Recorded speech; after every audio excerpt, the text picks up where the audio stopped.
بسم اللہ والصلاۃ والسلام علی رسول اللہ۔ قربانی کی کھال کا مسئلہ۔ قربانی کی کھال کا کیا کیا جائے؟ قربانی کی کھال اگر خود آدمی استعمال کر سکتا ہے، اس کی جائے نماز وغیرہ بنا کے، یا کوئی اور جس کا چمڑا اپنے استعمال میں لا سکتا ہے تو بالکل جائز ہے، چاہے امیر ہو کہ غریب ہو، کوئی فرق نہیں ہے۔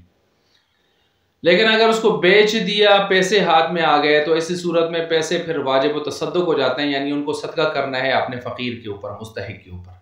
پھر اپنے پاس آپ پیسے نہیں رکھ سکتے، وہ کسی کو دیں گے آپ۔ بعض علاقوں میں یہ دیکھا جاتا ہے کہ قربانی کی کھال مسجد کے امام وغیرہ کو دی جاتی ہے، اور لوگ باقاعدہ اعلان کر کے اور زبردستی اس کو دلواتے ہیں، تو بطور عوض کے اجرت کے کھال وغیرہ دینا عوض کے امام کو قطعاً یہ جائز نہیں ہے، قطعاً یہ جائز نہیں ہے۔